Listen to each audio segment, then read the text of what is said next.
আসিফ এদিকে এসেছিল একটা কাজে। রাস্তায় মেহেজাবিনকে বসে থাকতে দেখেও না দেখার ভান করে চলে যাচ্ছিল, কিন্তু তাকে পেতেই মেহেজাবিন ডাক দিল। আরে আসিফ ভাইয়া না?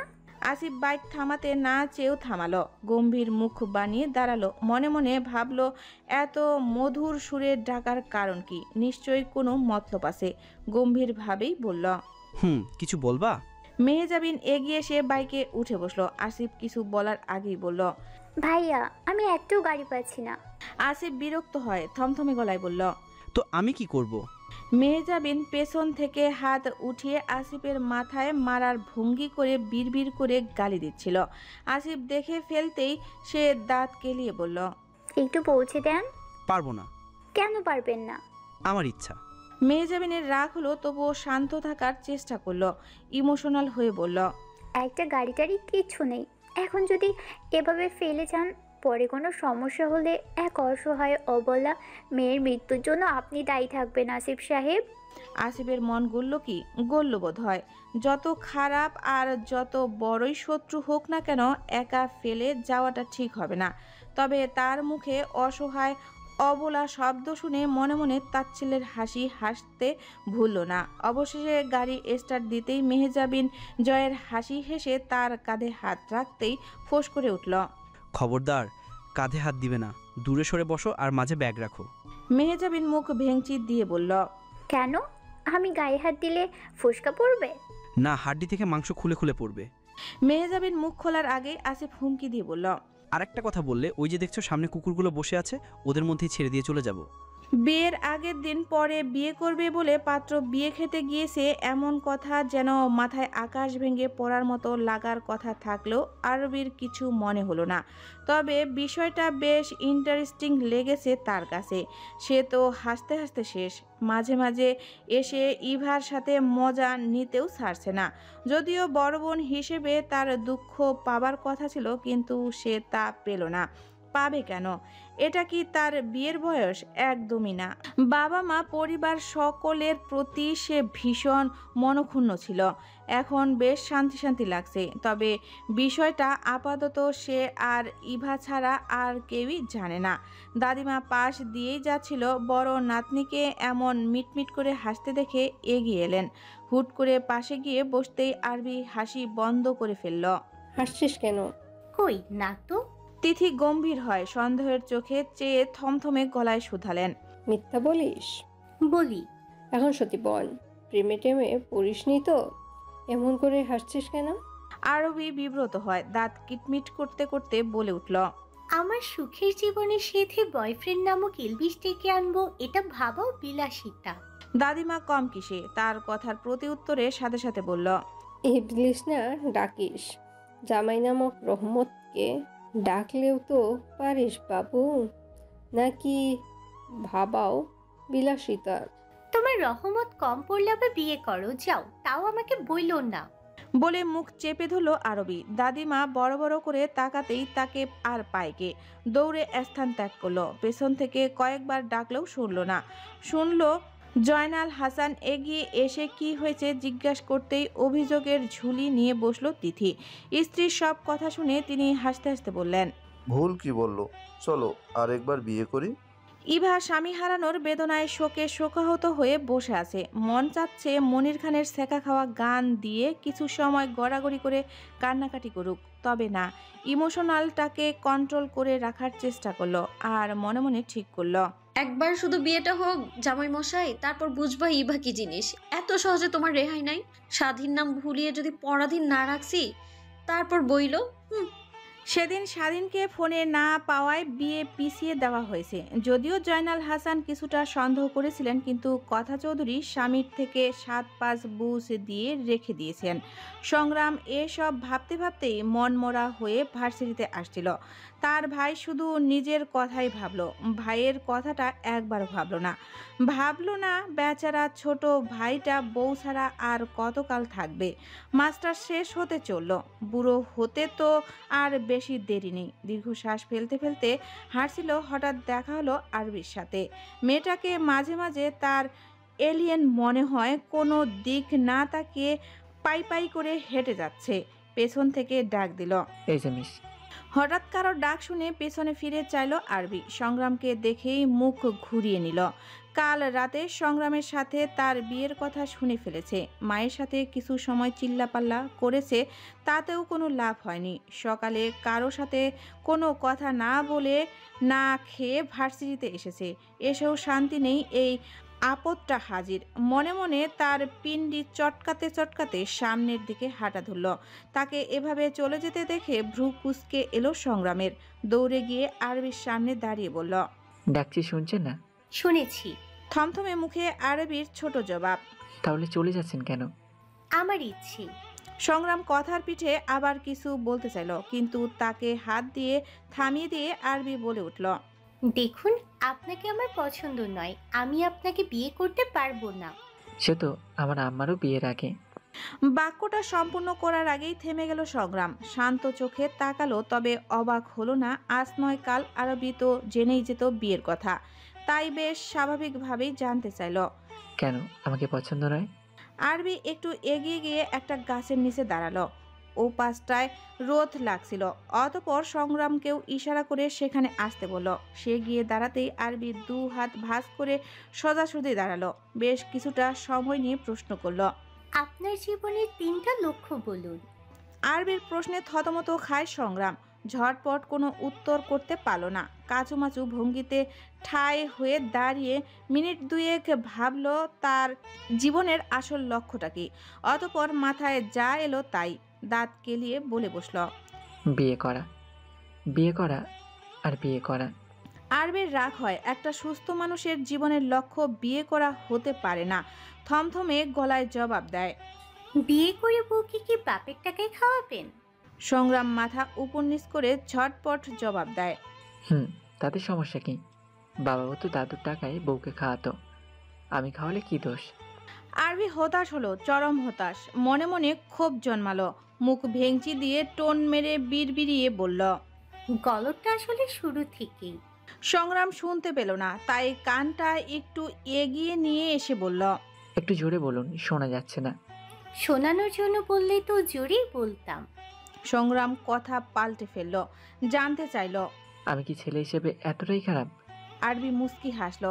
হাসি দেখে সে ভাবলো এবার বোধহয় পজিটিভ কিছু বলবে, কিন্তু না।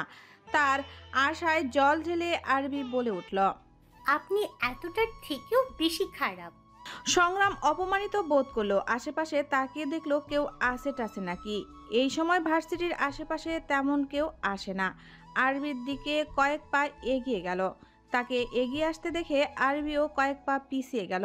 শুকনো ঢোক গিলল। ভয় লাগছে কেন তার। তাকে পেছাতে দেখে সংগ্রাম বলল, পিছিয়ে আছেন কেন? আপনি আগাচ্ছেন কেন? ভয় পাচ্ছেন? কই না তো। বলেই থামলো সে। সংগ্রামও তার মুখোমুখি গিয়ে দাঁড়ালো। হালকা একটু ঝুঁকে বলল, আমি খারাপ? হ্যাঁ মানে না। তার অবস্থা দেখে হেসে ফেলল সংগ্রাম। হাসতে হাসতেই দূরে গিয়ে দাঁড়ালো। কোনো মতে হাসি থামিয়ে বলল, ভয় পেও না হবু বউ, আমি মজা করছিলাম। আরবির রাগ হলো। রাগের বশেই বলল, ভালো হয়ে যান হবু বর, আমার হাত কিন্তু আগে আগে চলে। সংগ্রাম বড় বড় করে তাকালো, অতপর চোখ মেরে বলল, যাক, অবশেষে হবু বর হিসেবে গ্রহণ করলেন। আরবির মন চাইলো মাটি ফাঁক হোক আর সে নিচে চলে যাক। এমন ভুলভাল কথা কেন ভুল জায়গায় বের হবে? নিজের মুখেই যদি শত্রু হয় তাহলে তো অন্য শত্রুর দরকার নেই। উত্তর করতে পারল না। চোখ রাঙিয়ে দ্রুত পা চালিয়ে চলে গেল। সংগ্রাম তাকে যেতে দেখে পেছন থেকে গান ধরল, যদি বারে বারে একই সুরে প্রেম তোমায় কাঁদায়, তবে প্রেমিকা কোথায় আর প্রেমী বা কোথায়? যদি দিশেহারা ইশারাতে প্রেমী ডেকে যায়, তবে ইশারা কোথায় আর আশারা কোথায়? স্বাধীন ছাদে বসে মশা মারছে। নিজের বাড়ি ছাড়া কোথাও থেকে অভ্যস্ত নয় সে, তবুও জেদ ধরে এখানে এসে বসে আছে। অন্যদিকে তার পরিবারও জেদ ধরে বসে আছে, বিয়ে তাকে দিবেই। এসব ভাবতে ভাবতেই ফোন বের করলো। অনলাইনে ঢুকতেই হোয়াটসঅ্যাপ থেকে মেসেজ আসলো। মেসেজটা দেখে বুঝতে সময় লাগলো না কে দিয়েছে। বিরক্ত নিয়েই ফোনটা রাখতে যাবে এমন সময় তার বন্ধুরা হাজির। সৌরভ আর সবিক যমজ দুই ভাই। স্বাধীনের ভার্সিটি লাইফের বন্ধু, তারা একটু বেশি ক্লোজ। তাদের বন্ধু যে বিয়ের ভয়ে এখানে পালিয়ে এসেছে এটা শুনে কিন্তু মজা নিতে ছাড়েনি কেউ। সৌরভ খপ করে এসে ফোনটা নিয়ে নিল দুই ভাই। স্বাধীন পিছু পিছু দৌড় দিলেও শেষ রক্ষা হলো না। তাকে রেখেই দুজন ঘরে ঢুকে দরজা লাগিয়ে দিল। ফোনে ঢুকে ইভার পাঠানো মেসেজটা সিন করে দেখলো, লিখেছে, হাই জামাই। দুই ভাই মিটমিট করে হাসতে হাসতে লিখল। হ্যালো পিচি বউ। লিসা আর আরফিন মেসেজ পাঠিয়ে পাইচারি করছে। ইভা গাল ফুলিয়ে ওদের বোকাঝোকা করছে। বললাম না ব্যাটার বহুত অহংকার, রিপ্লাই দিবে না। সাথে সাথে নোটিফিকেশন এলো। তিনজনই একসঙ্গে ফোনে গিয়ে হুমড়ি খেয়ে পড়লো। মেসেজটা দেখে সকলের চোখ চড়ক গাছ। এটা দেখে ইভা ফোন হাতে নিল না, ওদের কাছে দিয়ে গিয়ে শুয়ে পড়ল। মেসেজটা যে গমরামুখ স্বাধীন দেয়নি এটা বুঝতে তার সময় লাগলো না। বুঝে নিল তার বন্ধুদের মতো স্বাধীনের বন্ধুরাও ফোন নিয়ে নিয়েছে। ঘুমে ইভা চোখ টেনে তুলতে পারছিল না, তাই শোয়ার কিছু সময়ের মধ্যেই ঘুমিয়ে গেল। প্রায় 1 ঘন্টা পরে ঘুম থেকে উঠে দেখে ওই দুটো ফোন ঘাটাঘাটি করছে আর মুস্কি মুস্কি হাসছে। ইভা বিরক্ত নিয়ে বলল, তোদের হয়নি, এবার ফোনটা দে তো। আরফিন তাড়াতাড়ি করে লিখল, শোনো জান, দাদিমা ফোন চাচ্ছে, পরে কথা হবে। ওপাশ থেকে সৌরভ লিখল, আর একটু কথা বলি না সুইটহার্ট। আরফিনের থেকে লিসা ফোনটা কেড়ে নিয়ে লিখল, বলবো কথা বাসর ঘরে, এখন কথা জমিয়ে রাখো। এটা পড়ে সৌরভ আর সৌভিক হাসতে হাসতে শুয়ে পড়ল। তাদের হাসির শব্দে স্বাধীন জোরে জোরে দরজা ধাক্কাতে শুরু করলো। এবার সৌরভ ফোনটা কেড়ে নিয়ে তাড়াহুড়া করে লিখল, ওকে ভাই, টাটা বাই। শেষ মেসেজটা দেখেই দুজনেই ভাব নিয়ে ইভার সামনে দাঁড়ালো।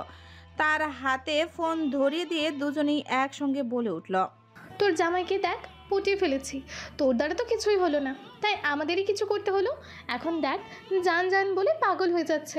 আমাদের মতো বান্ধবী ঘরে ঘরে হওয়া দরকার। ইভা আগে মেসেজগুলো চেক করলো। যা ভেবেছিল তাই, এটা স্বাধীনের টাইপিং নয়। এর আগে একদিন তার সাথে কথা হয়েছিল। সে কখনো ইমোজি ব্যবহার করে না। ফোন থেকে দৃষ্টি সরিয়ে বান্ধবীদের দিকে দৃষ্টি ফেলল। তাদের মুখে হাসি সরছেই না। তাদের কাণ্ডে ইভা হতাশ হলো। গলা খাদে নামিয়ে হতাশার সুরে জোরপূর্বক হেসে বলল, বড্ড উপকার হলো আমার। ড্রয়িং রুমের সোফায় বসে স্বাধীন রাগী চোখে বন্ধুদের দিকে তাকিয়ে আছে। তারা যে তাকে এভাবে ঠকিয়ে বাসায় নিয়ে আসবে স্বপ্নেও ভাবেনি। বাবা মা না থাকলে দুটোকে এতক্ষণে মেরে বুড়িগঙ্গায় ভাসিয়ে দিয়ে আসতো। এমন বন্ধুর থেকে তো শত্রু থাকা ভালো। তারা আর কি করত? বড় জোর মেরে ফেলতো, অন্তত বাসায় তো দিয়ে যেত না বিয়ে করার জন্য। সকালে স্বাধীন ঘুমাচ্ছিল। সারা রাত জেগে কাজ করেছে। 3টার পরই একটু ঘুমিয়েছিল। তা আর সহ্য হলো না সৌরভের। ভোর 5টার সময় টেনে তুলল। স্বাধীন উঠে আড়মোড়া ভেঙে বলল, কি হয়েছে, ডাকছিস কেন? দোস্ত, একটা সমস্যা হয়ে গেছে। বাবাকে হসপিটালে নিয়ে গেছে, তাড়াতাড়ি যেতে হবে আমাদের। স্বাধীন লাফিয়ে উঠতে গিয়ে থেমে গেল। ছোট ছোট করে তাকিয়ে বলল, কিন্তু আঙ্কেল তো এখন লন্ডনে আছেন। সৌরভ ভেবাচাকা খেয়ে গেল। সৌভিক পেছন থেকে পিঠের উপর একটা কিল বসিয়ে আমতামতা করে বলল, দোস্ত, চাচা বলতে বাবা বলে ফেলেছে। স্বাধীন আর কিছু না বলে উঠে পড়ল। দ্রুত ফ্রেশ হয়ে এসে বেরিয়ে পড়ল। গাড়ির মধ্যে সৌভিক হঠাৎ একটা পানির বোতল ধরিয়ে দিয়ে বলল, দোস্ত নে পানি খা। ব্যাস, এটাই যেন কাল হলো। পানি খাওয়ার পরে কখন ঘুমিয়ে পড়েছে টেরই পায়নি। ঘুম যখন ভাগলো তখন বেশ কয়েক ঘন্টা পেরিয়ে গেছে। একইভাবে অনেকক্ষণ মাথা দিয়ে রাখার জন্য ঘাড়ে ব্যথা ব্যথা করছে। হুট করে মনে পড়লো তার বন্ধুরা কই। পাশ ফিরে দেখলো কেউ নাই। ড্রাইভার চাচাও নেই। গাড়িতে সে একা। তবে কি সবাই হসপিটালের ভেতরে চলে গেছে? তাই হবে হয়তো। ভালোভাবে সামনে তাকাতেই চমকে উঠল। এটা তো তার বাড়ি। তাড়াহুড়া করে গাড়ি থেকে নামতেই দেখলো তার সামনে বাবা মা ভাই বোন সকলেই দাঁড়িয়ে, আর সবার পেছনে 2 বাটপার। স্বাধীন দুজনের দিকে রাগী দৃষ্টি নিক্ষেপ করতেই দুটোই শুকনো ঢোক গিলে পেছনে লুকিয়ে রইল। বর্তমান সৌরভ আর সৌভিক বসে বসে খাচ্ছে আর স্বাধীনের বাবা মায়ের সাথে খোশ গল্প করছে। আপাতত স্বাধীনের দিকে কারো নজর নেই। না তাকে কেউ কিছু বলছে আর না তার কথা কেউ শুনছে। মঞ্জিল চৌধুরী তাদের দু ভাইকে বিয়ে পর্যন্ত এ বাড়িতে থাকতে বললেন। তারা আর আপত্তি করবে কি? তারা তো বিয়ে খাওয়ার জন্যই বর কিডন্যাপ করে নিয়ে এসেছে। তার উপর আবার দুজনেরই ছুটিতে ছিল। তাদের গল্প রেখে কথা চৌধুরী উঠে দাঁড়ালো, রান্নাবান্নার জোগাড় করতে হবে। চলে যেতে গিয়ে আবার ফিরে এলেন সৌরভদের দিকে। এগিয়ে এসে সৌরভ আর সৌভিকের মাথায় হাত বুলিয়ে দিয়ে আদুরি কণ্ঠে বললেন, তোমরা এত ভালো আমি বুঝতেই পারিনি। আমি ভেবেছিলাম তোমরা আমার কথা অমান্য করে বন্ধুর পক্ষ নিবে, কিন্তু না, তোমরা তার বিপক্ষে গিয়ে আমার পক্ষ নিয়েছো। আমি ভীষণ খুশি হয়েছি সোনা বাবারা। সৌরভ সৌভিক দুজনেই স্বাধীনের দিকে আর চোখে তাকালো। বেচারা প্রচণ্ড ক্ষেপে আছে, ধরতে পারলে ছিঁড়ে ফেলবে। স্বাধীন বিরক্ত হয়ে এবার উঠে নিজের রুমে চলে গেল। পিছু পিছু মেহেজাবিন আর সংগ্রামও গেল। মনে মনে ভাবলো, আপাতত বিয়ে উপভোগ করি, এসব বিষয়ে পরেও ভাবা যাবে। কথা চৌধুরীর কথায় দুজনেই হাসলো। হুট করে সৌরভ বলে বসলো, আসলে আন্টি আমাদের দেখতে সাদাসিধি হলেও আমরা। বাক্য শেষ করার আগেই সৌভিক চিমটি কাটলো। মেকি হেসে ফিসফিস করে বলল, রাম ছাগল একটা, কি বলছিস? ঠিকঠাক কথা বল। সবাই তাদের দিকে বড় বড় করে তাকিয়ে আছে। মেহজাবিন আর সংগ্রাম মুখ চিপে হাসছে। সৌরভ নিজেও থতমত খেয়ে গেল। তাই তো, সে আসলে কি বলতে চাচ্ছিল, কিন্তু এখন কি বলবে? কথাটা তো শেষ করতে হবে।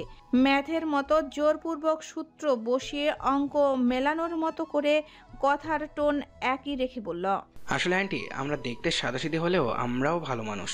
কথা চৌধুরী হাসলেন, অতঃপর আবার মাথায় হাত বুলিয়ে দিতে দিতে বললেন, আমি বুঝতে পেরেছি বাবা, আর কিছু বলতে হবে না।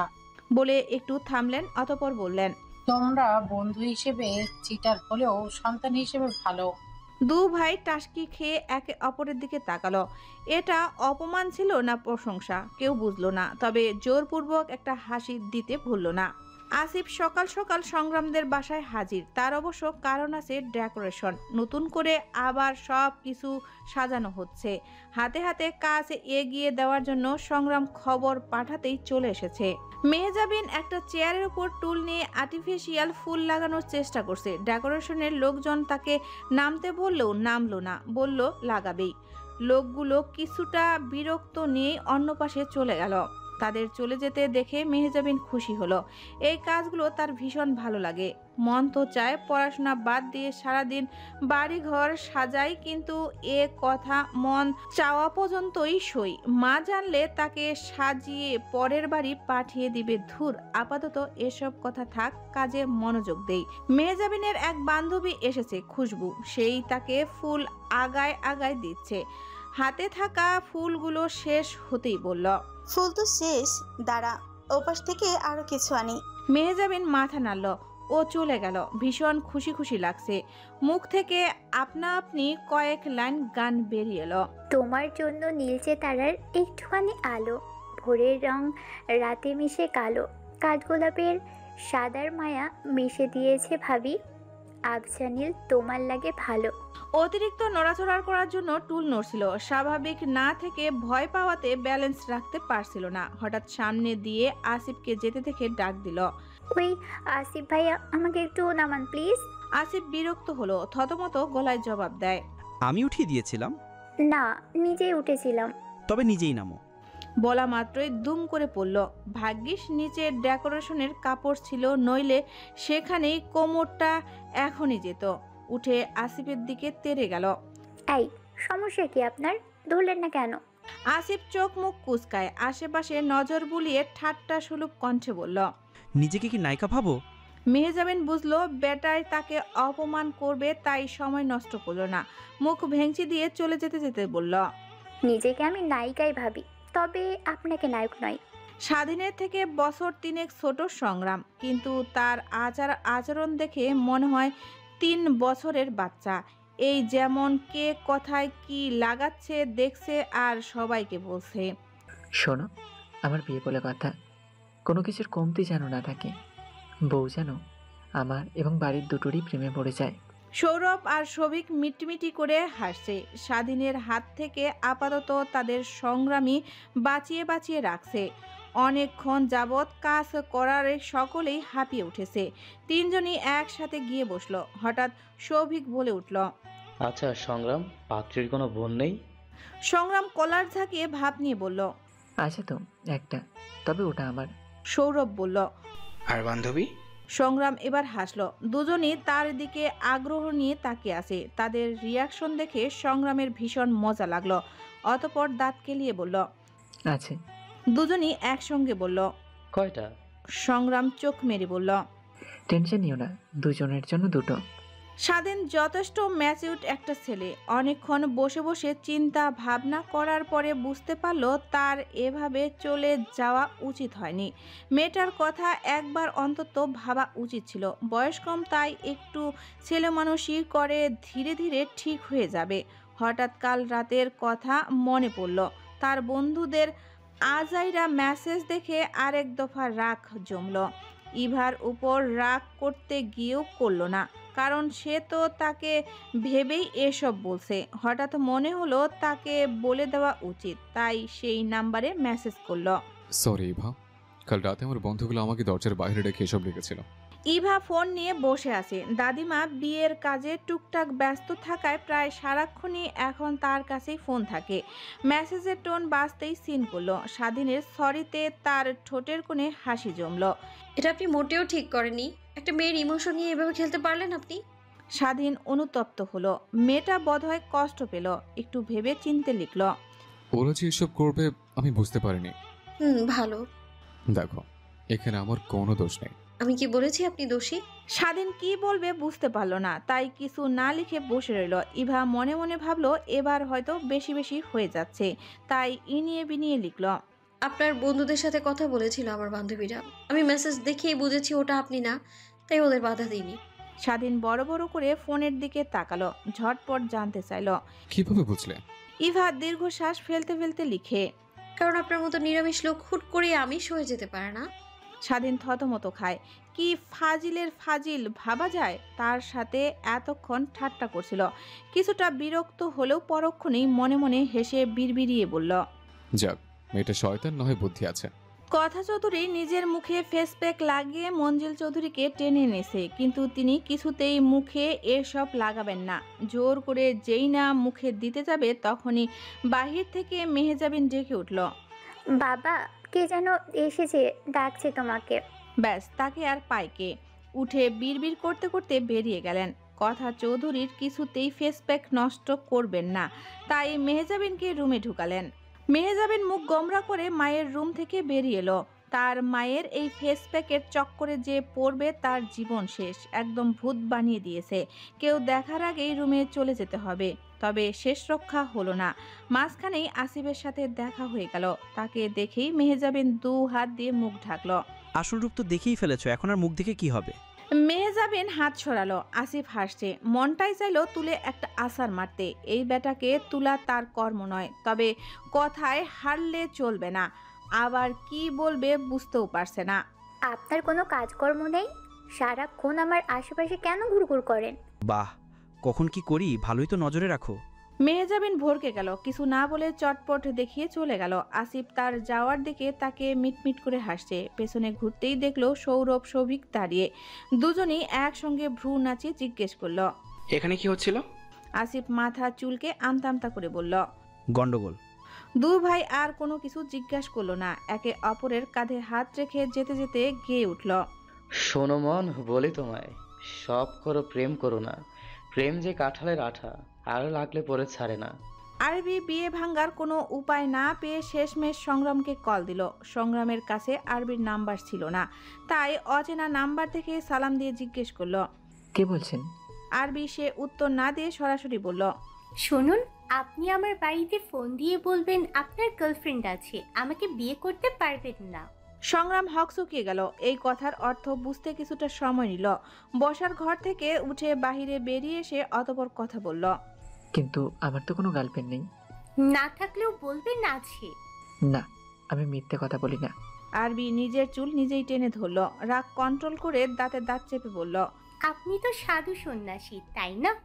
না, আমি সংগ্রাম চৌধুরী। আরবি হতাশার সহিত ফোন রেখে দিল। এর সাথে কথা বলে কোনো লাভ নেই জানতো, তবুও একটা আশা ছিল। কল দিয়েছিল, এখন মনে হচ্ছে কল দেওয়াই ভুল হলো। বিছানায় ফোন ছুঁড়ে মারল। সাথে সাথেই কল এলো। বেশ কয়েকবার রিং হওয়ার পর রিসিভ করলো। কি সমস্যা? সংগ্রাম সিরিয়াস কণ্ঠে বলল, আমার সমস্যা, আমার একটাও বউ নেই, ডজনখানেক বাচ্চা কাচ্চা নাই। তো আমি কি করব? বিয়ে। আরবির এবার রাগ হলো না, ঠান্ডা মাথায় জানতে চাইল, আপনি আমাকে সত্যি বিয়ে করবেন তাই তো? এতক্ষণে বুঝলেন? সংগ্রামের হাস্য উজ্জ্বল উত্তর। আরবি মিনিট 5 সময় চুপ থেকে মনে মনে কিছু একটা ভাবলো, অতঃপর বলল, বেশ, আপনাকে বিয়ে করে হার মাস যদি না জ্বালিয়ে খেয়েছি তবে আমার নামও আরবি নয়। তিথি পাথরের মতো ভেবাচাকা খেয়ে দাঁড়িয়ে আছে, কোনো প্রকার নড়াচড়া করছে না। তার অবশ্য যথেষ্ট কারণ আছে, সারা জীবন স্বামীর পাগলামিতে সাথ দিয়েছে, তাই বলে এই বয়সে এসে আবার বিয়ের পিড়িতে বসবে। এবার মুখ খুলল, বললেন, পাগল হয়ে গেছেন? বাচ্চা কাচ্চারা কি ভাববে? কিছুই ভাববে না। সবাই হাসবে। হাসুক, হাসলে মন ভালো থাকে। আমি লজ্জে মরে যাব। সমস্যা নেই, আমি বাঁচিয়ে নেব। না না, আমি বাচ্চা কাচ্চার সামনে কবুল বলতে পারবো না। সবাইকে বলবো কবুল বলার সময় চোখ বন্ধ করে রাখতে। 3 ঘন্টা যাবৎ বোঝানোর পরও স্ত্রীর কথায় পাত্তা দিলেন না জয়নাল হাসান। তার মতে কে কি ভাববে এটা না ভেবে নিজের মন যা চায় তাই করা উচিত।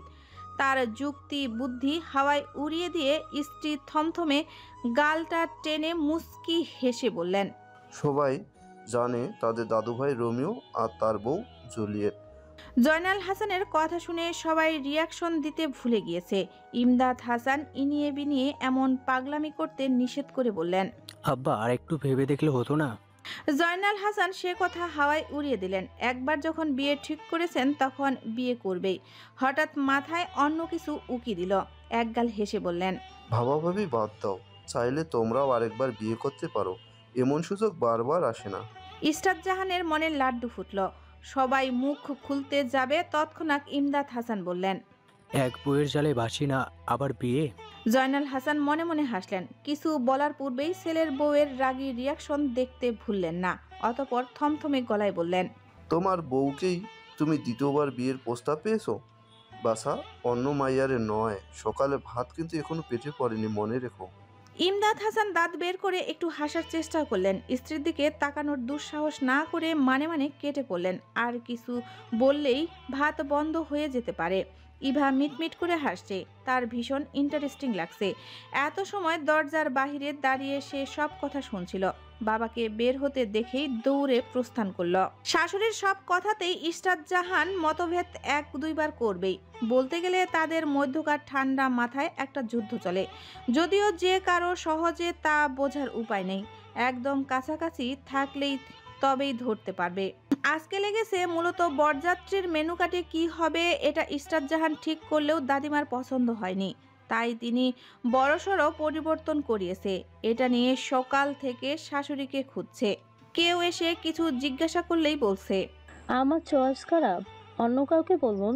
তিথি পাশের বাড়ি তার বয়সী এক ভদ্রমহিলার সাথে গল্প করছিল। বারবার একই কথা শুনে মনে মনে ফুঁসতে লাগলো। কিছু না বললেই নয়। তাকে শুনিয়ে শুনিয়ে থমথমে গলায় আফসোসে সুরে বলল, শখ করে ছেলেকে বিয়ে করালাম, কিন্তু মনের মতন বউ পেলাম না। ইশরাত জাহান সোফায় নতুন কভার লাগাচ্ছিল। এমন কথায় সে তেলে বেগুনে জ্বলে ওঠে। শাশুড়ির মতো একই ভঙ্গিতে বলল, আপনার আর আমার একই কপাল আম্মা। শখ কইরা একটা বিয়ে করছিলাম, মনের মতো শাশুড়ি পাইলাম না। তোদের বিয়ে ঠিক করেছি, এবার বিয়ের দিনেই তোদের বিয়ে। এহেন কথায় চমকে উঠল লিসা আরফিন। কি আশ্চর্য, বলা নেই কোয়া নেই, হুট করে বলছে তাদের বিয়ে। বলা বাহুল্য লিসা আর আরফিন কাজিন। মা কাকিমুনি মিলে সুন্দর মতো ডেকে এনে যে এমন কথা বলবে বুঝতে পারেনি। দুজনই একসাথে প্রতিবাদী কণ্ঠে বললেন, আমরা এখনই বিয়ে করব না। আরফিনের মা বললেন, কেন করবে না? ছেলে ভালো, দেখতে সুন্দর, পরিবার ভালো, আর কি চাই? লিসা বলল, কাকিমণি, আগে আমরা পড়াশোনা করতে চাই। তার কথার বিরোধিতা করে এবার তার মা বললেন, বিয়ের পরেও পড়াশোনা করা যায়, আর ছেলে শিক্ষিত, তোদের কি আর মূর্খ বানিয়ে রাখবে? দুজনের চোখ ছলছল করে উঠল। হুট করে চেনা মানুষ অচেনা লাগছে। তাদের এমন মতিগতি দেখে আরফিনের মা আবার বললেন, তোদের কাউকে পছন্দ আছে? দুজনেই চুপ হয়ে গেল। আসলে সেদিন স্বাধীনের থেকে সব শুনে সংগ্রামের থেকে লিসাদের নাম্বার কালেক্ট করেছিল সৌরভরা। একে অপরের বোকামির কথা শুনে অনেকক্ষণ হাসাহাসি করে সকলে। তারপর থেকে টুকটাক কথা হয়। এখন যে একটু একটু ভালো লাগে অস্বীকার করার জোগাড় নেই, আবার মায়ের সামনে স্বীকার করারও সাহস নেই, তাই চুপ করেই রইল। লিসার মা এবার মেয়েদের মাথায় হাত বুলিয়ে দিতে দিতে সুন্দর মতো বুঝিয়ে বললেন, দিনকাল ভালো না মা, তোর বাবা চাচারা থাকে বাহিরে, তোদের নিয়ে সারাক্ষণ চিন্তায় থাকি আমরা। এলাকায় দিন দিন উল্টো পাল্টা পোলাদের আনাগোনা বাড়ছে, রাজি হয়ে যা। আর তাছাড়া আমরা সব খোঁজ খবর নিয়েছি, তোরা ভালো থাকবি। আরফিন হুট করে প্রশ্ন করল, তারা কি দুলা ভাই? তার প্রশ্নের উত্তর কেউ করল না, তারা দেখিয়ে বেরিয়ে গেল। আজ শুক্রবার, মঞ্জিল চৌধুরী মসজিদ থেকে জিলাপি নিয়ে এসেছেন। এই দিনটা আসলেই মেহজাবিনের সেদিনের কথা মনে পড়ে যায়, যেদিন আসিফের থেকে তার বাবা জিলাপি নিয়ে নেওয়ার পরে তার মুখের দিকে তাকানো যাচ্ছিল না, মনে হচ্ছিল এখনই কান্না করে ফেলবে।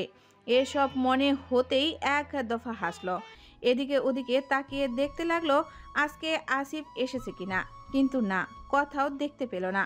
হতাশ হয়ে ফিরে যাচ্ছিল, হুট করে কেউ পাশে এসে বলল, আমাকে খুঁজছিলে? মেহজাবিন চমকে উঠল, বুকের মধ্যে কাঁপছে। এভাবে এসে হুট করে কেউ কথা বলে, বুকে ফু দিয়ে ভুলবশত বলেই ফেলল, আপনাকে। আমাকে? হুম। শিওর? মেহজাবিনের এবার হুঁশ এলো, বেফাস কিছু বলে ফেললো নাকি। তারপর মাথায় এলো না, সে তো তাকেই খুঁজছে। মুস্কি হেসে বলল, আজকে শুক্রবার না, আবার মসজিদ থেকে জিলাপি এনেছে আপনাকে খুঁজে খাওয়ার জন্য। আপনি তো আবার শুক্রবার এলেই জিলাপির লোভে মসজিদে যান। আমার আবার দয়ার শরীর, আজকে যেতে পারেননি তো, তাই আমি আনতে বলেছিলাম। ঠান্ডা হয়ে যাবে, তাড়াতাড়ি আসুন প্লিজ। আসিফ রেগে তাকাতেই মেহজাবিন দূর। পেছন থেকে সে বলল, এই দিনই দিন নয়, আরও দিন আছে। মেহজাবিন থামলো, দাঁত কেলিয়ে পরের টুকু সম্পূর্ণ করে বলল, এই দিন নিয়ে যাবে সেই দিনের কাছে। দূর থেকে এই দৃশ্য দেখলেন কথা চৌধুরী, মনে মনে কিছু একটা ভাবলেন, অতঃপর কিছু না বলেই চলে গেলেন। ইভা তাজ্জব বনে রুমে এসে বসলো। একের পর এক ঝটকা খেয়ে তার মাথা ভনভন করে ঘুরছে, চারিদিকে আসলে কি হচ্ছে, আবারও স্বপ্ন নাকি বাস্তব। মনে হতেই নিজের হাতে নিজে একটা চিমটি কাটলো, জোরে ব্যথা লাগতেই চেঁচিয়ে উঠল। আরবি নিজের মস্তিষ্ক অন্যদিকে রাখতে সবাই মনোযোগ সহকারে পড়তে বসেছিল। তার চিৎকারে চমকে উঠে বসালো মাথায় একটা চাটি। ইভা মাথা নাড়তে নাড়তে বলল, কি সমস্যা, মারো কেন? আরবি কানে হাত দিয়ে বিরক্তি নিয়ে বলল, তোর কি সমস্যা, চিল্লাস কেন? ইভা কথা বাড়ালো না, থমথমে সুরে বলল, ভুল হয়েছে আমার, ক্ষমা করে দেন। আরবি আর কিছু না বলে আবার বইয়ের দিকে চাইল, কোনো বাক্য ছাড়াই বই নিয়ে উঠে গেল। পড়তে বসলেই একমাত্র সে দিন দুনিয়া ভুলে যায়। পড়াশোনা করতেই সে ভালোবাসে, জীবনে তার পড়াশোনাই সব। তার এসব কথা শুনলেই ইভা অবাক হয়, ভরকানো গলায় চিন্তিত সুরে শুধায়, কোনো সুস্থ সবল মানুষের ভালোবাসা কখনো পড়াশোনা হতে পারে? যদিও সে কথার উত্তর আরবি তাকে দেয় না, তবুও বারবার জিজ্ঞাসা করে। যাই হোক, আপাতত এসব কথা বাদ। এখন মাথায় চলছে অন্য কথা। আরিফেতে যা শুনেছে তা যদি সত্যি হয় তাহলে তো হেব্বি মজা হবে। ওয়াও! হঠাৎ মাথায় এলো অন্য কথা, নিজেই টিটকারি মেরে বলল, দুনিয়ার সবাইকে বিয়ে পাগল ভাই, বিয়ে করব না এসব তো বাহানা মাত্র। যত দোষ ইভা ঘোষ, তাই না? হতে পারে আমার একটু লজ্জা শরম কম, কিন্তু আমি আসলে ভালো লোক। একটু থেমে আবার বিড়বিড় করে বলে উঠল, নিজের বিয়ের কথা নিজে না বলে মানুষ বুঝবে কেমনে? হ্যাঁ, মঞ্জিল চৌধুরীর সবাই চোখ দুটো লেগে এসেছিল। সেই মুহূর্তে কথা চৌধুরী কিছু চিন্তা করতে করতে অন্যমনস্ক হয়ে মঞ্জিল চৌধুরীর মাথার উপরে এসে বসলো। কিসের ঘুম? সাথে সাথে হকচকিয়ে ধাক্কা দিয়ে লাফিয়ে উঠে বসলো।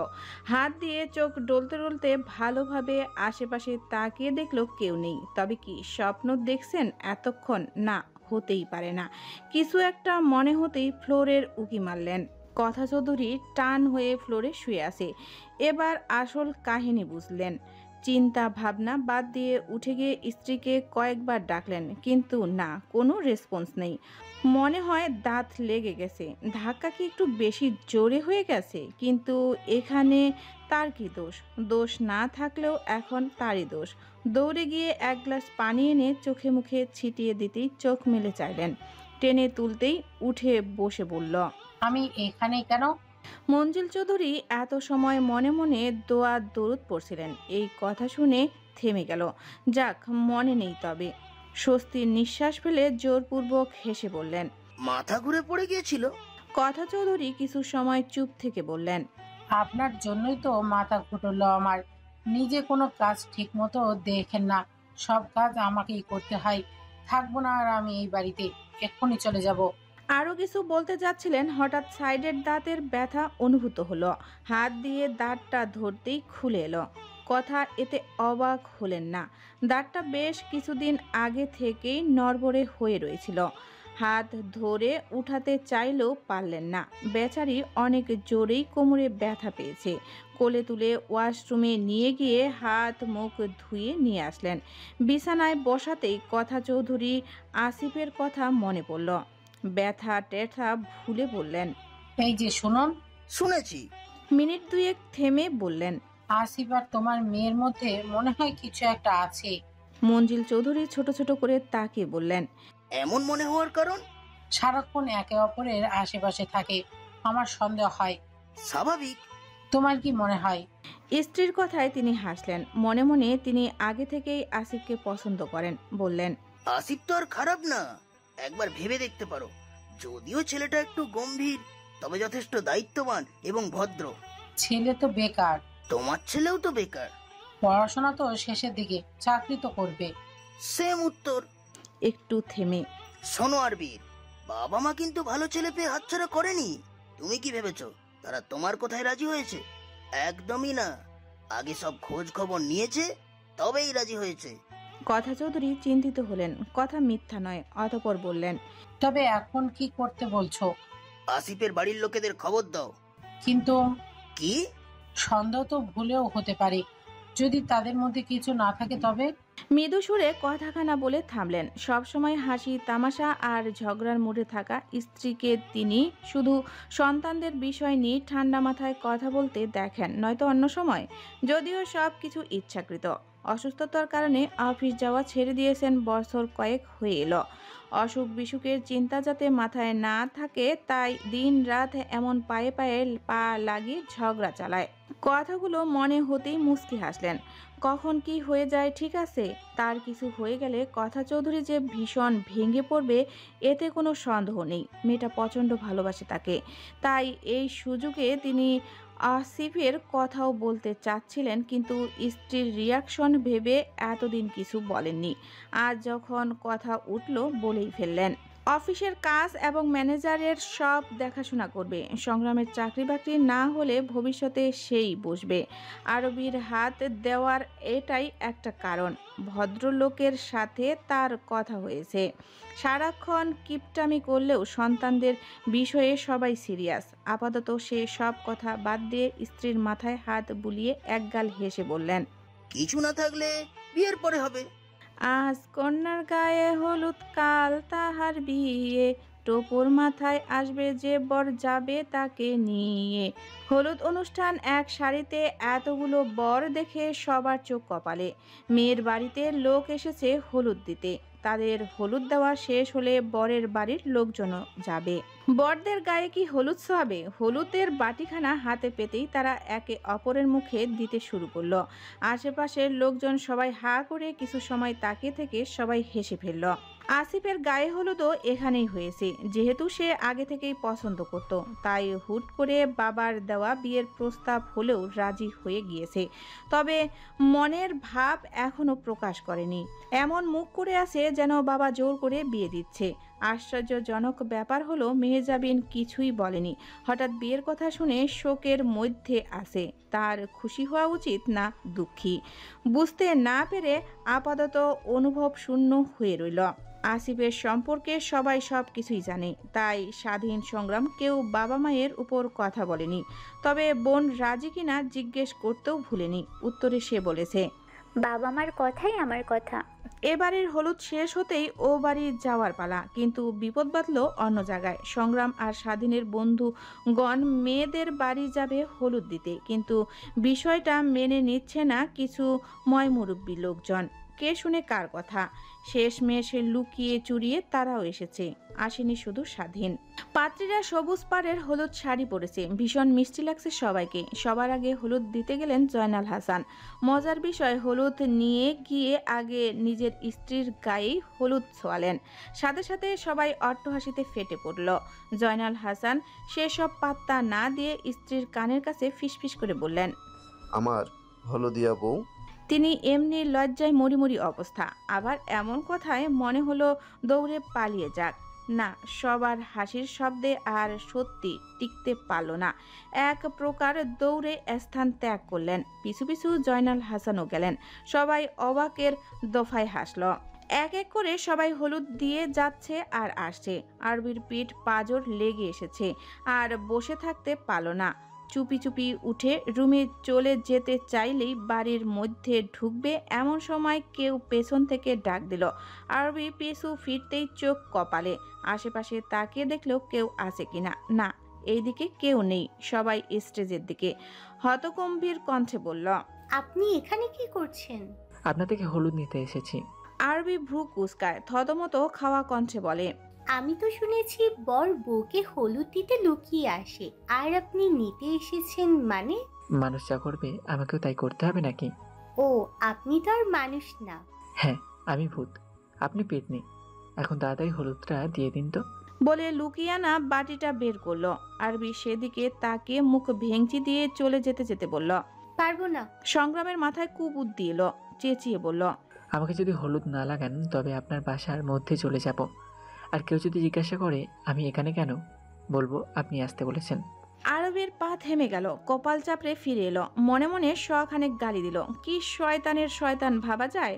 কপট রাগ দেখিয়ে বাটিখানা নিয়ে মাথায় ঢেলে দিল। সংগ্রাম বিব্রত বোধ করলো, বলল, হেজে পেতনি, হলুদ মুখে দেয়, চুলে নয়। আরবিন আর দাঁড়াল না, মুখ ভেঙচি দিয়ে দৌড়ে চলে গেল। সৌরভ সৌভিক এমন সুযোগ পেল না। লিসা আর আরফিন সবার মধ্যে, এর মধ্যে ঢোকা অসম্ভব। হতাশ হয়ে ফিরে গেল। ইভা গাল ফুলিয়ে খাটের উপরে বসে আছে। সংগ্রামদের যাওয়ার সময় সে দেখেছে। মনে মনে প্রচণ্ড দুঃখ পেয়েছে। সবার জামাই এলো, তারটা তো এলো না। রাগে দুঃখে কান্না পেল। দরজাটা টোকা পড়তেই গিয়ে খুলে দিল। আরফিন ফোন দিয়ে চলে গেল। ইভা ফোন নিয়ে গিয়ে মেসেজ টেসেজ না দিয়ে সোজা কল দিল।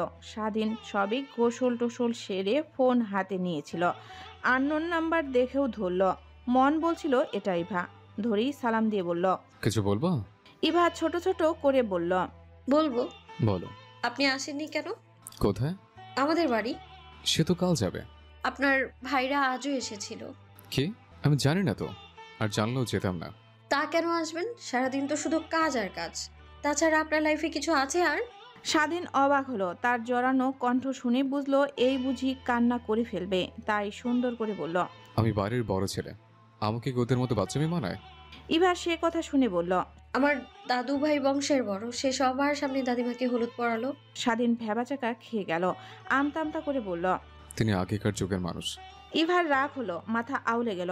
মুখে যা এলো দাঁতের দাঁত চেপে ধরে বলল, বড় বা বুড়ো এটা কোনো বিষয়ই না। বিষয় হচ্ছে আপনি একটা আনরোমান্টিক লোক। আপনাকে আমি অভিশাপ দিলাম আপনার 101টা বাচ্চা কাচ্চা হোক। স্বাধীন কিছু বলার আগেই ফোনটা কেটে দিল। মেয়েটা কি বলল সে নিজেই জানে না। ফোনের দিকে তাকিয়ে বেচারা অসহায় কণ্ঠে বিড়বিড়িয়ে বলল, এই তো দেখি বংশগত পাগল। বিয়ের পরে তুমি পাগল হওয়ার জন্য প্রস্তুত হয়ে যাও স্বাধীন বাবা। এতগুলো বিয়ে তো আর এক কাজী দিয়ে পড়িয়ে শেষ করা যাবে না। তাই কাজী আনা হয়েছে 3টে। সচরাচর দেখা যায় বররা বসে অপেক্ষা করে বউয়ের সাজ শেষ হওয়ার, কিন্তু এখানে হলো সব উল্টো। কনেগণ আগে ভাগে রেডি টেডি হয়ে এসে স্টেজে বসে আছে, তবে সবাই বিশাল ঘোমটা দিয়ে বসে আছে। বরদের মধ্যে দেরি করেছেন জয়নাল হাসান। তার অবশ্য কারণ আছে। নিজের বউকে তিনি অন্য কারো হাতে সাজতে দেননি, নিজের হাতে সাজিয়েছেন। আর তার সাজগোজ শেষ করতে করতে নিজের দেরি হয়ে গিয়েছে। অবশেষে তিনি তৈরি হয়ে এলেন। সাধারণত কাজীরা বিয়ে পড়ানোর আগে কিছু পরামর্শমূলক মন্তব্য দেন। এখানেও নিয়মের ব্যতিক্রম হলো না। বিয়ে একটি সামাজিক বন্ধন থেকে শুরু করে। বিয়ের বরকত নিয়ে কয়েকটা হাদিসও শোনালেন। নিজের দোষ ত্রুটি মাফ করে মিলে মিশে থাকতে বললেন। সবাই ভাবলো এবার বোধহয় বক বক শেষ করে বিয়ে পড়ানো ধরবে, কিন্তু সেগুড়ে বালি। আরেক টপিক শুরু করতেই সবাই বিরক্ত নিয়ে বসে থাকলেও জয়নাল হাসান চুপ থাকলেন। গম্ভীর সুরে বলে উঠলেন, কথা পরে কও মিয়া, আগে বিয়ে পড়াও। এই ভারী সাজগোজ আমার বউটারে বসে থাকতে কষ্ট হচ্ছে। সবাই মুখ টিপে হাসলো। ইভা জোরেই ফিক করে হেসে ফেলল, যেহেতু বর বউ পাশাপাশি বসানো হয়েছে। ঘোমটার আড়ালে বসে থাকা তিথি লজ্জায় শেষ। উপায়ন্তর না পেয়ে জামাইয়ের হাতখানা আলগোছে ধরল, যাতে চুপ থাকে, এসব বেফাস কথা না বলে। কিন্তু তার হাত ধরা দেখে জয়নাল হাসান ঘাড় কাত করে বউয়ের কানের কাছে মুখ নিয়ে এসে ফিসফিস করে বললেন, আর একটু অপেক্ষা করো বউ। তিথি হাত ছেড়ে দিয়ে কয়েকশো বোকাঝোকা করলো মনে মনে, কিন্তু দাদু ভাইয়ের এই বাক্য আর কেউ না শুনলেও তার পাশে বসা স্বাধীন ঠিকই শুনতে পেল। ওরে প্রেম। আসিফ আর মেহেজাবিনের বিয়ের ব্যবস্থা এ বাড়িতে করা হয়েছে। প্রথমে এতগুলো বিয়ে নিয়ে একটু বিব্রত বোধ করলেও এখন সবাই বেশ আগ্রহী। আসিফ নিজেও বিরক্ত হয়ে দাঁতে দাঁত চেপে গম্ভীর সুরে ছোট ছোট করে মেহেজাবিনকে বলল, এই কাজিরে একটু স্মরণ করিয়ে দাও, তাকে বিয়ে পড়াতে ডাকা হয়েছে, ভাষণ দিতে নয়। মেহেজাবিন ভরকে গেল, আর চোখে তাকিয়ে ভাবল, এই ব্যাটারও বিয়ে করার এত তাড়া। তবে মুখ দিয়ে কিছু বলল না, কথাগুলো তুলে রাখলো, সব বুঝে বলবে। চোখ সরিয়ে আবার নিচের দিকে তাকালো। সৌরভ সৌভিকের কানের কানে ফিসফিস করে বলছে, আর কতক্ষণ রে ভাই? বেচারা নিজেও অসহায় চোখে চেয়ে বলল, আমি কি জানি, কাজিরে জিগা, বেড়ার সমস্যা কি? সবাই ফিসফিস করলেও সংগ্রাম আর চুপ করে থাকতে পারল না, জোরে সোরেই বলে বসল, বলবো কথা পরে, বিয়ে পড়াও আগে, কবুল পড়া শেষে মিষ্টি দেবো ভাগে।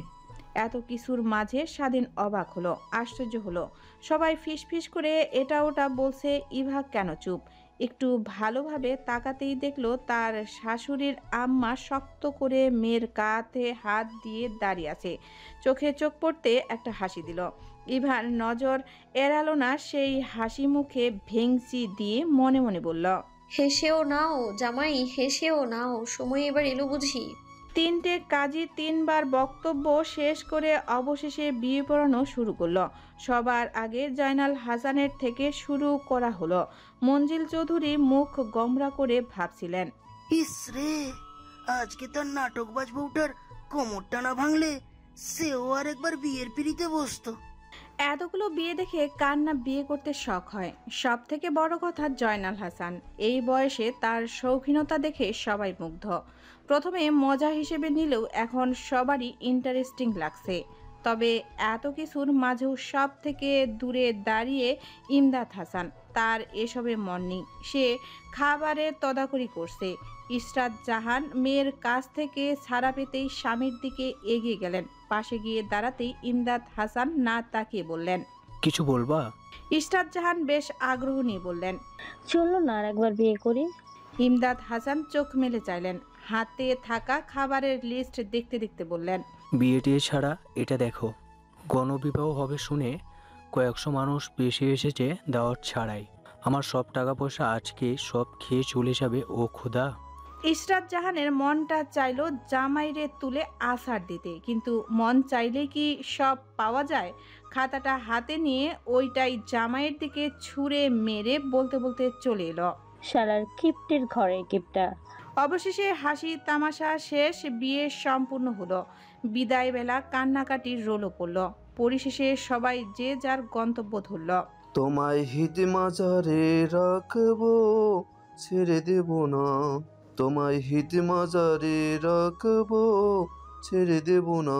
ওরে ছেড়ে দিলে সোনার গোর আর তো পাবে না। খেপা ছেড়ে দিলে সোনার গোর আর তো পাবে না, না না, ছেড়ে দেব না। তোমায় হিত মাজারে রাখবো, ছেড়ে দেব না। তোমায় হিত মাজারে রাখবো, ছেড়ে দেব না। হৃদয় মোহনায় গোরা কোন গুণী জোনার মনোহরা। হৃদয় মোহনায় গোরা কোন গুণী জোনার মোহনরা। ওরে রাধার প্রেমে মাতোয়ারা, চাঁদ করে ওরে আধার প্রেমে মাতোয়ারা। ধুলোয় যায় ভাই গোর গড়িয়া, যেতে চাইলে যেতে দেব না। যেতে চাইলে যেতে দেব না। ওরে যেতে চাইলে যেতে দেব না, না না, যেতে দেব না। তিথি এক হাত ঘোমটা টেনে খাটের মাঝখানে বসে আছে আর জয়নাল হাসান তার বেসুরু গলায় গান গেয়ে চলছে। অবশেষে বললেন, আমি আর বসে থাকতে পারছি না। জয়নাল হাসান থেমে গেলেন, বললেন, ও তাহলে শুয়ে থেকে শোনো। আমি ঘুমাবো। জয়নাল হাসান মিটমিট করে হাসতে হাসতে বললেন, বিয়ে যখন হয়েছে বিয়ের পরে নিয়মটুকু হবে। দাঁড়াও, লাইটটা অফ করে দিয়ে আসি। তিথি আবার লজ্জা পেল। তার মনে হয় দুনিয়ার সব লজ্জা সৃষ্টিকর্তা তাকেই দিয়েছে। জয়নাল পাশে বসে আলগোসের স্ত্রীকে জড়িয়ে ধরে কপালে ভালোবাসার পরশ দিয়ে বললেন, শতযুগ পেরিয়ে যাক, ভূত মরে মানুষ হয়ে যাক, তবু আমাদের ভালোবাসা না কমুক বউ। ভালোবাসি আমার লজ্জাবতী লতা। বিয়ে বাড়ি থেকে আসার পর থেকেই মঞ্জিল চৌধুরী একদিনে তাকিয়ে আছে কথা চৌধুরীর দিকে। মাঝে মাঝে দু একবার পলক ফেলানোটাকেও তার সময় নষ্ট মনে হচ্ছে। হঠাৎ করে তার মনে হচ্ছে তার বউ আরো সুন্দর হয়ে গেছে। হুট করে হাত বাড়িয়ে চোখের চশমাটা কেড়ে নিয়ে বললেন, মাশাআল্লাহ মাশাআল্লাহ, চশমা ছাড়া তোমার চোখ দুটো এত সুন্দর লাগে, আগে তো খেয়াল করিনি। কথা চৌধুরীর অদ্ভুত লাগলো। ভ্রুক্ষেপহীন ভাবে বললেন, পাশের বাড়ির ভাবির দিকে নজর থাকলে কি আর আমার চোখের দিকে নজর পড়ে? মঞ্জিল চৌধুরী এমন সময় নষ্ট করতে চাইলেন না, বললেন, এখন থেকে চশমা ছাড়াই আমার আশেপাশে ঘোরাঘুরি করবে, বুঝছো? স্বামীর কথায় তাজ্জব বনে গেলেন কথা চৌধুরী। মিনিট খানেক চুপ থেকে দাঁতে দাঁত পিষতে পিষতে বললেন, যাতে ঠাস করে মরে যায় আর তুমি আরেকটা বিয়ে করে সংসার করতে পারো। এসব কি কথা? আমি কি তাই বলেছি? এটাই বলেছো। আমি চশমা ছাড়া চোখে দেখি। মঞ্জিল চৌধুরী মাথা চুলকালেন, মেকি হেসে বললেন, ও নো, ভুলেই গেছি, আবেগে বলে ফেলেছি আর কি, বুঝলে? এত আবেগ কই থেকে এলো? বিয়ে বাড়ির থেকে। জানো, আজকে যখন সবাই বিয়ে করছিল আমার তো মন চাচ্ছিল আরেকবার। এবার কথা চৌধুরী লজ্জা পেলেন, থতমত খাওয়া কণ্ঠে বললেন, এসব কি? বাচ্চারা শুনলে কি ভাববে? ভদ্রলোক সে কথা শুনলেন না। হুট করে স্ত্রীর পাখানা নিজের কোলের উপর তুললেন। কিছু বলতে চাইলেও মুখে আঙ্গুল দিয়ে বললেন, চুপ থাকো। তারপর বুক পকেট থেকে সুন্দর এক জোড়া নুপুর বের করে পরিয়ে দিতে দিতে বললেন, আরে বয়স শেষ হয়ে যায় কিন্তু ভালোবাসা না, বুঝলে? ইমদাদ হাসান রুমের মধ্যে পায়চারি করছে 2 ঘন্টা যাবৎ। এইদিকে তার বউয়ের আসার কোনো নামগন্ধ নেই। ভাবলেন একটা ডাক দিবেন। হাঁ করতেই ইশরাত জাহান এসে হাজির। ভালোভাবে স্ত্রীর দিকে তাকিয়ে দেখলেন অতিরিক্ত কান্না করায় নাক মুখ গাল এক লাল টকটক করছে। ভীষণ আদরে লাগছে। মেয়েদের জন্য তার নিজেরও মন খারাপ, তবে তা প্রকাশ করলেন না। আগে এই পাগলিটাকে সামলাতে হবে। এক দীর্ঘশ্বাস ফেলে টুপ করে গিয়ে দরজা লাগিয়ে স্ত্রীর হাত ধরে নিয়ে গিয়ে বিছানায় বসাতে চাইলেন, কিন্তু যেই না হাতটা ধরছে অমনি ইশরাত জাহান হাত ঝাড়ি দিয়ে বলে উঠলেন, খবরদার, হাত ধরলে খবর আছে। সারাদিন বউ আলে ডালে, রাত্রিতে বউ কাজল ডলে না। ইমদাদ হাসান থতমত খেয়ে গেলেন। বইয়ের এত চেতে যাওয়ার কারণ মনে করার চেষ্টা করলেন। মনে পড়ল কি? পড়ল বোধ হয়। জোর করে নিয়ে গিয়ে আয়নার সামনে দাঁড় করিয়ে দিলেন। কিছু বলার পূর্বেই শিউলি ফুলের মালা খোপায় গুজে দিলেন। শিউলি ফুল ইশরাতের ভীষণ প্রিয়। ফুল পেতেই মন থেকে ঝেড়ে ফেলল স্বামীর সব ভুল। এক গাল হেসে বললেন, এটা আমার জন্য?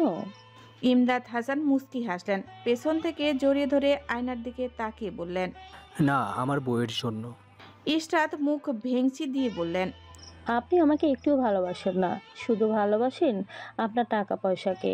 তুমি ভালোবাসো আমাকে? না, আমি একটু ভালোবাসি না আপনাকে। ইমদাদ হাসান হাসে। শিউলি ফুলের ঘ্রাণ নিতে নিতে বলেন, টাকার উপর আমি যতই মায়া করি না কেন, ভালো আমি তোমাকেই বাসি সুন্দরী। ইশরাতের আবার চোখ ভিজে এলো, বললেন, আমার মেয়েরা ভালো থাকবে তো? কোনো সমস্যা হবে না তো? এত তাড়াহুড়া করা ঠিক হলো? ইমদাদ হাসান চোখ দিয়ে ইশারা করে না বোঝালেন। কথার প্রসঙ্গ পাল্টাতে সামনে ঘুরিয়ে জড়িয়ে ধরে বললেন, তোমার কথাই রাখবো ভাবছি, আরেকবার বিয়ে করে কি বলো? বেচারি কান্না জড়িত কণ্ঠে বললেন, কাকে? তোমাকেই। ইশরাত এবার চোখ মুছে নাক টানতে টানতে বললেন, আমি বোধহয় আপনাকে একটুখানি ভালোবাসি। শুধু একটুখানি? আপনি তো তাও বাসেন না। মাথা নাড়িয়ে হ্যাঁ না বোঝাতেই ইমদাদ হাসান অট্টহাসিতে ফেটে পড়লেন।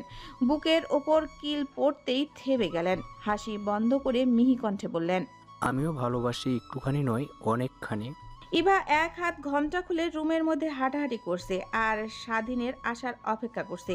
1 ঘন্টা পার হতে চলল, অথচ তার জামাইয়ের কোনো খোঁজ খবর নেই।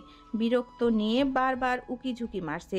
হুট করে মাথায় একটা কথা এলো, হলুদের রাতের মতো আজ কেউ আসবে না নাকি? কালকের মতো বলবে না তো যে? শোনো, আমি বাড়ির বড় ছেলে, গুরুজনদের সামনে দিয়ে কি করে বাসর ঘরে যায়? ভাবনার মাঝে দরজা খোলার শব্দ হতেই চমকে পেছনে তাকালো। স্বাধীন ঢুকে আগে দরজা লক করতে হাত বাড়ালো। তৎক্ষণাৎ ইভার হুঁশ এলো। দৌড়ে বিছানা থেকে বউ ঘোমটা তুলে মুখে ঢেকে ফেলল। অতঃপর স্বাধীনকে বাধা দিয়ে বলল, দাঁড়ান দাঁড়ান। স্বাধীন ভ্রু কুঁচকে তাকালো। মনে মনে ভাবলো, এইমাত্র না ঘোমটা ছাড়াই ছিল, আবার ঘোমটা কখন দিল? কিন্তু সে কথা জানতে না চেয়ে বলল, দরজা লক করবো না? ইভা হাঁপাতে হাঁপাতে বলল, লক করবেন, কিন্তু আমি রেডি হইনি।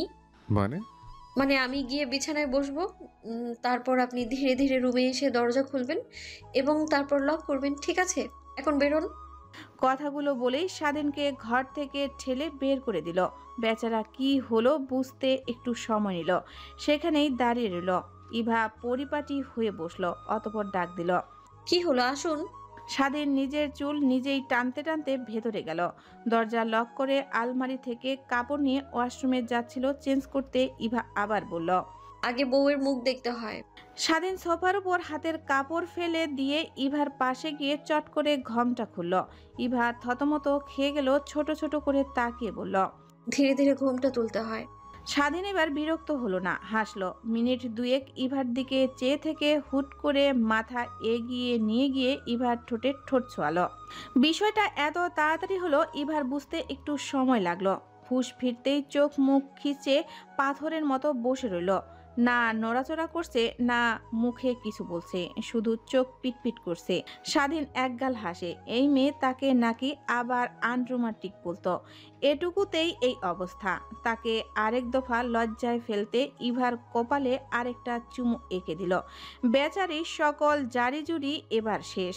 লজ্জায় আর বসে থাকতে পারল না। বালিশে মুখ গুজে শুয়ে পড়ল। স্বাধীন এবার উঠে দাঁড়ালো, যেতে যেতে বলল, একটু ডোজি অবস্থা। ইভার কথা আটকে গেছে মুখে, কিছু বলতে পারল না। তবে মনে মনে বিড়বিড়িয়ে বলল, আপনাকে আমি ভালো ভেবেছিলাম, কিন্তু আপনি তো দেখি আমার থেকেও বদলো। ইভার ফিসফিসিয়ানি স্বাধীনের কান অবধি পৌঁছালো না। তাই সে আবার বলল, শোনো, বিয়ে একটা পবিত্র বন্ধন, এটাতে অস্বীকার করার সুযোগ নেই। আমার কাছে তুমি তোমার প্রাপ্য সম্মান পাবে। ইভার দিল খুশ হয়ে গেল। লজ্জার আভা কেটে মুখে এক চিলতে হাসি ফুটে উঠল। তবে তা বেশিক্ষণ স্থায়ী হলো না। স্বাধীন আবার বলে বসল, তবে শুনে রাখো, পড়াশোনা ফাঁকিবাজি আমি একদম পছন্দ করি না। এখন থেকে প্রতিদিন আমার কাছে পড়তে বসবে। ইভার কিসের লজ্জা, কিসের ভালো লাগা, সব ফেলে লাফিয়ে উঠে বলল, কিন্তু দাদিমা তো বলতো বিয়ে করলে পড়াশোনা করতে হয় না। স্বাধীন গম্ভীর হলো। 2 হাত ভাঁজ করে থতমত শুধু বলল, হয়তো, তবে তোমার বলে উল্টো, বিয়ে পরেই তোমাকে আরো বেশি পড়াশোনা করতে হবে। ইভা সেন্স হারানোর মতো অভিনয় করে 2 কানে হাত দিয়ে অসহায় চোখে জামাইয়ের দিকে তাকিয়ে রইল। কিন্তু বেচারার কোনো দয়া মায়া হলো না। সেদিকে পাত্তা না দিয়ে সোফা থেকে টি শার্ট প্যান্ট তুলে ওয়াশরুমে ঢুকতে ঢুকতে মনে মনে ভাবল, তোমাকে অস্বীকার করবো না, মানুষ বানিয়ে নেব। তুমি যদি চলো ডালে ডালে, আমি চলি পাতায় পাতায়। আমি এতটা ভালো মানুষ নই আমার শয়তান বউ। খাটের পাশে সাজিয়ে রাখা ফুলগুলোর সাথে লিসা ঘুরে ফিরে সেলফি উঠাচ্ছে। আপাতত এটা তার কাছে ভীষণ জরুরি বলে মনে হচ্ছে। কিন্তু একের পর এক ছবি তোলার পরও একটাও পছন্দ হচ্ছিল না। মনে মনে ভাবলো, সৌভিক আসলে তার থেকে তুলে নেবে। মিনিট 10 পর সৌভিকের আগমন ঘটল। হাসি মুখে এগিয়ে আসতেই লিসাও একটু লাজুক হাসল। সৌভিক তার হাত ধরার জন্য হাত বাড়াতেই লিসা তার ফোনটা হাতে ধরিয়ে দিয়ে বলল, কয়েকটা ছবি তুলে দেন তো। সৌভিক কিছুটা ভরকে গেল। একবার বউয়ের দিকে তো আরেকবার ফোনের দিকে তাকালো। লিসা আবার বলল, কি হলো, তুলুন। সৌভিক শখানেক ছবি তুলে ফেলেছে। এদিকে লিসার ছবি তোলা শেষ হচ্ছে না। বেচারা এবার বিরক্ত হয়ে গেল। থতমত গলায় বলল, আর কয়দিন লাগবে? আর কয়েকটু শুধু। আপনি কি বিরক্ত হচ্ছেন? না, একদমই না। আমার তো ভীষণ ভালো লাগছে। তাহলে তো কোনো কথাই নাই, যতক্ষণ ভালো লাগে তুলুন। ছেড়ে দে মা, কেঁদে বাসি। শফিকের মুখের রিয়াকশনটা ঠিক এমনই। মুখ বুজে আরো কিছু সময় ছবি নামক অত্যাচার সহ্য করে নিল। এবার লিসা বলল, হয়েছে, আর তুলতে হবে না। শফিক হাফ ছেড়ে বাঁচল, ধপাস করে গিয়ে বিছানায় বসে পড়ল। ভাবলো এবার বোধহয় ক্ষান্ত হলো তার নববধূ, কিন্তু তাকে আশাহত করে দিয়ে লিসা আবার বলে উঠল, এবার শাড়ি পাল্টে ছবি তুলবো, ওকে? কি না? না, কেন? শফিক কিছু একটা বলার প্রস্তুতি নিচ্ছিল, কিন্তু তাকে কিছু বলতে না দিয়ে লিসা বলল, আমার গিফট কই? বেচারা ছোট ছোট করে তাকালো, লম্বা একটা দীর্ঘশ্বাস ফেলে বলল, গিফট দেওয়ার সুযোগ দিলে কই? ও সরি, এখন দেন। শফিক উঠে গিয়ে ওয়ার্ড্রপ থেকে একটা বড় প্যাকেট নিয়ে এলো, লিসার দিকে এগিয়ে দিয়ে বলল, নাও। কি আছে এখানে? খুলে দেখো। লিসা খুলে দেখলো একটা নয়, দুটো নয়, 10টা শাড়ি। খুশিতে লাফিয়ে উঠল। শাড়ি তার ভীষণ পছন্দ। খুশির ঠেলায় শফিককে গিয়ে জড়িয়ে ধরে বলল, অনেক অনেক ধন্যবাদ, শাড়ি আমার ভীষণ পছন্দের। আর তুমি আমার? হুট করে লিসা তার অবস্থান বুঝতে পেরে সিটকে সরে এলো। কথার প্রসঙ্গে পাল্টে বলল, আমি এখন একটা একটা করে এগুলো পরে আসবো, আর আপনি আমার ছবি তুলে দেবেন, ঠিক আছে? না প্লিজ। শফিকের এবার দফারফা হয়ে গেল। বুঝলো এ মেয়ে সহজে তার কথা মানবে না, তাকেই কিছু করতে হবে। হুট করে মাথায় কিছু আসতেই ঠোঁট চেপে হাসলো। চোখের পলকে গিয়ে লিসাকে কোলে তুলে নিয়ে গুনগুন করতে করতে লাইট অফ করে দিল। আরফিন ভয়ে জড়সড় হয়ে বসে আছে। গাড়িতে ওঠার আগে তার প্রতিবেশী ভাবি বেশ কিছু আজেবাজে কথা বলেছে, আপাতত সেগুলোই বারবার মাথায় ঘুরপাক খাচ্ছে। এমন সময় সৌরভ দুটো আইসক্রিম হাতে নিয়ে রুমে এলো। একটা আরফিনের দিকে এগিয়ে দিয়ে বলল, ভীষণ গরম লাগছে তাই না? আইসক্রিম খাও, ভালো লাগবে। আরফিন বিনা বাক্যে আইসক্রিমটা নিল। আসলে গরম লাগছে। গরমে থাকতে না পেরে বউ ঘোমটাটা আরো 1 ঘন্টা আগে খুলে রেখেছে। সৌরভ নিজের হাতেরটা খেতে খেতে বলল, কি হলো, খাচ্ছ না যে? খাবো। কখন? গলে যাওয়ার পরে? না, এখনই। খাও তবে। আরফিন এবার খেতে শুরু করলো। হঠাৎ সৌরভ বলল, ভয় পাচ্ছ? আরফিন হকচকিয়ে গেল। আমতা আমতা করে বলল, কই না তো। সত্যি তো? না মানে হ্যাঁ। সৌরভ হাসে। আইসক্রিমটা শেষ করে হাতে লেগে থাকা আইসক্রিমের সবটুকু আরফিনের শাড়ির আঁচলে মুছল। আরফিন এবারও কিছু বলল না। কালকেও তো ফোনে কত কথা বলল, তবে আজ কেন মুখ থেকে একটা কথাও বের হচ্ছে না। উত্তরটা অবশ্য নিজেও জানে না। কথাগুলো কেমন যেন গলার কাছে দলা পাকিয়ে বসে আছে। তার অবস্থান বোধহয় সৌরভ বুঝল। আরফিনকে হাত দিয়ে টেনে নিজের সামনাসামনি বসালো। অতঃপর দু গালে আলগোছে হাত রেখে মুগ্ধ চোখে তাকিয়ে বলল, ভীষণ সুন্দর লাগছে তোমাকে। আরফিন প্রচন্ড লজ্জা পেল। চোখ বন্ধ করে মনে মনে বলল, আপনাকেও। তবে মুখে বলতে পারল না লজ্জায়। সৌরভ আবার বলল, এই যে কম বয়সে বিয়ে করলে তোমার আগে কিন্তু আমি বুড়ো হয়ে যাব, তখন আবার ভুলে টুলে যাবে না তো? আরফিন এবার চট করে চোখ খুলল। কোনো জড়তা ছাড়াই স্পষ্ট সুরে বলল, জীবনেও না, মৃত্যুর আগ পর্যন্ত আপনার হাতে হাত রেখে চলবো। সৌরভ মুচকি হেসে বলল, তবে রাখো। আরফিন বুঝলো না, তাই আবার শুধালো, কি? সৌরভের বেশ লাগছে। দূরত্ব আরেকটু কমিয়ে এক হাত আলগের রেখে আরেক হাত দিয়ে চোখের সামনে এসে বারবার বিরক্ত করা ছোট চুলগুলো কানের পেছনে গুজে দিতে দিতে ফিসফিস করে বলল, তোমার হাত। সচরাচর কি হয়, বউ বসে অপেক্ষা করে আর জামাই আসে পরে, কিন্তু সংগ্রামের বেলায় হলো উল্টো। সে কখন থেকে অপেক্ষা করছে, অপরদিকে তার বউ আসার কোনো নামগন্ধই নেই। আবার কল দিল, এবারও কল কেটে দিল। এই দিয়ে 15 বার কল কেটে দিয়েছে। একে তো মেজাজ গরম হয়ে গেছে, আবার একটা মশা এসে গালে বসতেই ঠাস করে লাগালো। নিজের হাতের থাপ্পড় নিজেই যে এত জোরে লাগাবে বুঝতে পারেনি। দাঁতে দাঁত চেপে শুয়ে নিল। আরও 1 ঘন্টা পরে তার কাঙ্ক্ষিত রমণীর দেখা মিলল। দরজায় দাঁড়িয়ে বলল, আসবো? সংগ্রাম জোরপূর্বক হেসে বলল, আসুন আসুন। আরবি রুমে এলো। এত সময় বসে বসে পাশের বাড়ির আন্টির সাথে গল্প করছিল। নিজে বিরক্ত হলেও দাঁত চেপে বসেছিল সংগ্রামকে বিরক্ত করতে। রুমে ঢুকতেই চারপাশে নজর বুলিয়ে বলল, এটা কি আপনার রুম? এটা কোনো প্রশ্ন হলো? সংগ্রাম অদ্ভুত ভঙ্গিতে তাকে অবাক হওয়ার ভান ধরে বলল, না না, এলাকাবাসী আমাকে ধার দিয়েছে আজকে রাতের জন্য। আপনি কি ইয়ার্কি মারছেন? আপনি তো ইয়ার্কি মারার মতোই প্রশ্ন করছেন। আরবি রেগে তাকালো, কিছু না বলে আবার বেরিয়ে যেতে চাইলো। তার আগেই সংগ্রাম গিয়ে দরজা লাগিয়ে দিল। কি সমস্যা? কোথায় যাচ্ছেন? বাড়ি যাব। কার বাড়ি? আমার বাড়ি। বাপের বাড়ি? হ্যাঁ হ্যাঁ। আপনার বাড়ি তো এখন থেকে এইটা, ওটা না। আরবি কিছু বলতে গিয়ে থেমে গেল, ইমোশনাল হয়ে গেল। কথায় কথায় বলে ফেললেও এখন এটাই সত্যি। চুপচাপ গিয়ে বিছানায় আটিসাটি মেরে বসলো। সংগ্রাম বুঝলো বোধহয় তার মনোভাব। বিগ্রানো মেজাজটা এক গ্লাস ঠান্ডা পানি খেয়ে বিতাড়িত করলো। অতপর খাটের নিচে লুকিয়ে রাখা এক গুচ্ছ কালো গোলাপ হাতে তুলে পেছনে লুকালো। আরবি বসে বসে নাক টানছে। রাগের বসে বিদায়ের সময় মায়ের সাথে কথা বলেনি, এখন খারাপ লাগছে, কান্না পাচ্ছে। এখন কি একটা কল করবে? না না থাক, মা বোধহয় ঘুমিয়ে গিয়েছে।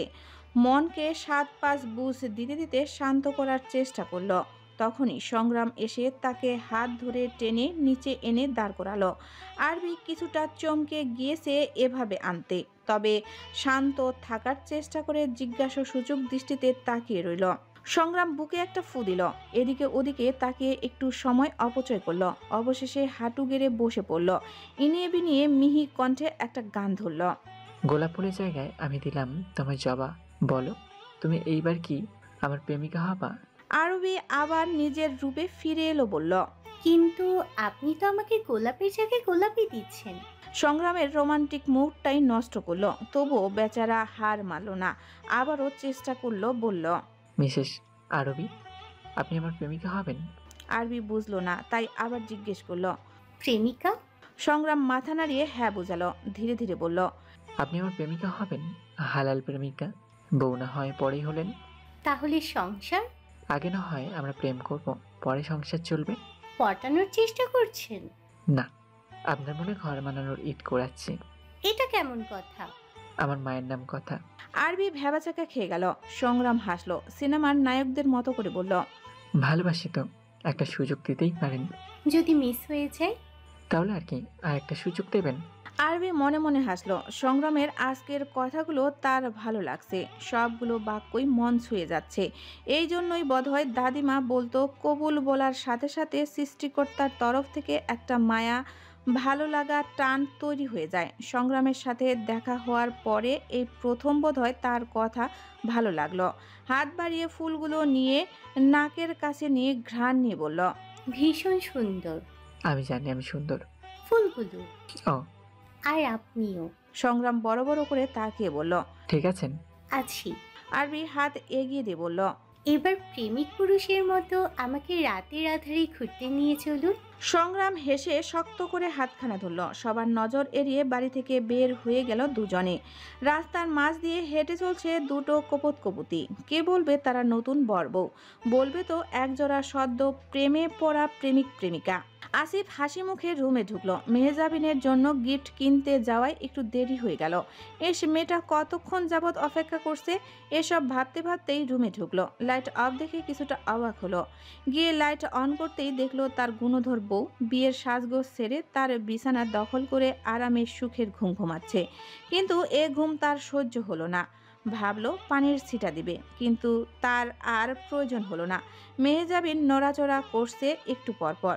বুঝে ফেললো বউ তার ঘুমায়নি, তাকে দেখে ঘুমের অভিনয় করছে। ঝুঁকে গিয়ে মেহজাবিনের কানের কাছে ফিসফিস করে বলল, বউ। কিসের ঘুম, কিসের কি? চট করে চোখ খুলে তাকালো।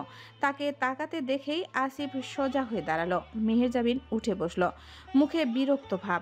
আসিফ চোখ মেরে বলল, কি বউ, ঘুমানো শেষ?